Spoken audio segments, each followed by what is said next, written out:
The 8,043rd meeting of the Security Council is called to order. The provisional agenda for this meeting is Security Council mission. The agenda is adopted.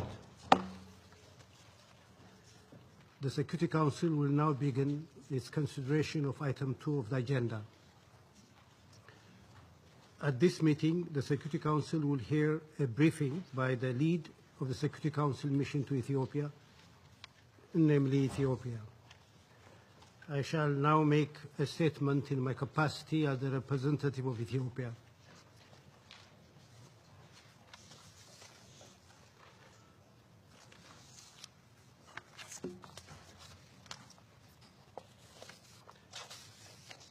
Excellencies and colleagues, it gives me great pleasure to brief the Security Council on the successful conduct of its mission to the African Union, which took place from September 5 to 9, 2017 in Addis Ababa.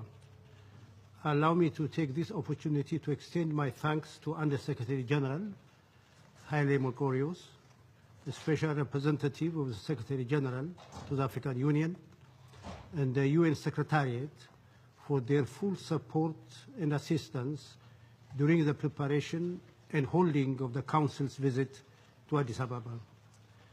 As stated in the terms of reference of this mission, the purpose of the Council's visit to Addis Ababa was to strengthen partnership and enhance cooperation between the United Nations and African Union in the areas of peace and security. It was undertaken within the framework of cooperation between the United Nations Security Council and African Union Peace and Security Council under Chapter 8 of the Charter of the United Nations.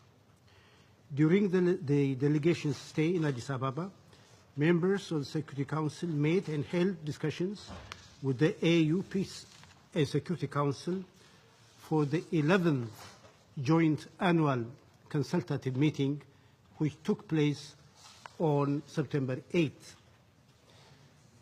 The consultative meeting was preceded by the informal meeting between the two councils, which took place on September 7th.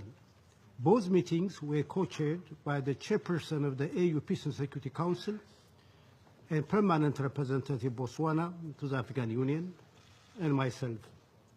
Both councils had lead members to introduce each topic or respond to introduction made by a designated member of the other council.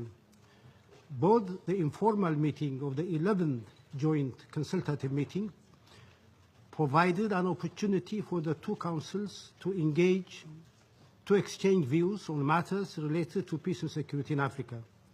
The meetings were conducted in a frank manner, while the discussion was also substantive and very enriching. I believe I reflect the sentiments of council members who took part in the mission when I say we found the meetings to be very useful and enabled us to better understand the position of the African Union on some of the issues that are of great importance to the work of the Security Council.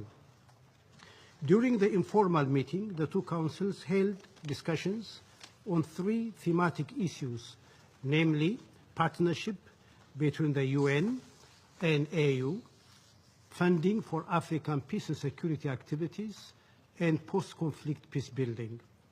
The informal meeting was found to be very meaningful for both sides, as it provided them with an opportunity to hear the views of the other side on some of the issues where there are diverging views, such as on the issue of funding of AU peace support operations. Here, one noted, justified or not, the deep disappointment of the African side with respect to what, in their view, has been a huge deficit in burden sharing, whose effect has been to give short shrift to the sacrifices by the African side.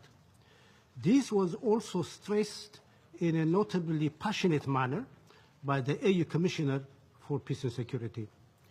During the 11th joint consultative meeting, the two councils exchanged views covering three country-specific and regional issues, namely the situation in Somalia, South Sudan, and Lake Chad Basin.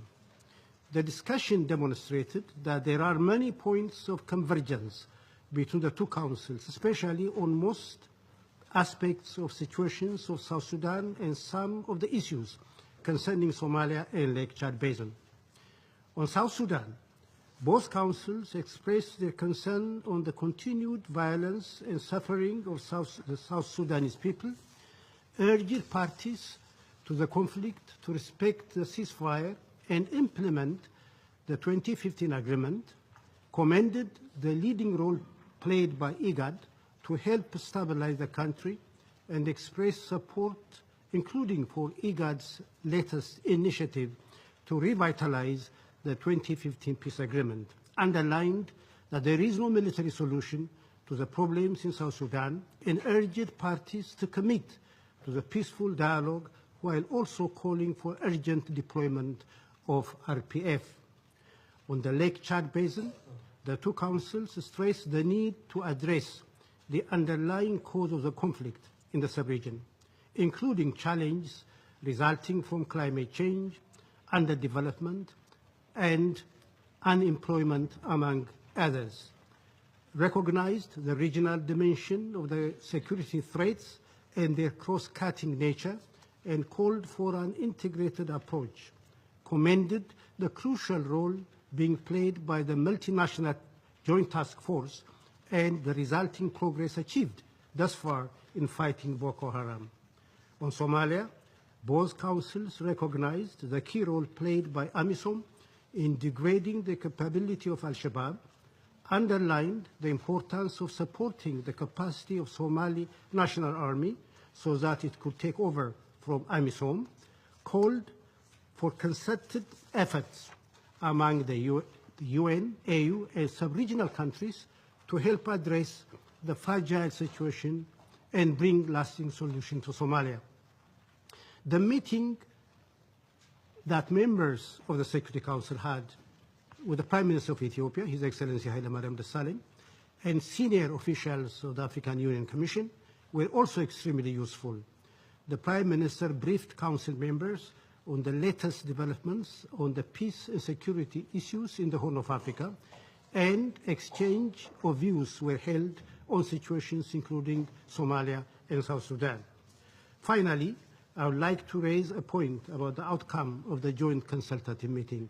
Last year, it took the two councils 1 year to agree and adopt a joint communique. We had originally hoped that we would be able to avoid this unnecessary delay this year. Although negotiations were undertaken among the experts of the two councils, there are some pending issues in the draft joint communique that are subject to further negotiation, and it is my hope that this will be finalized as soon as possible. I thank you.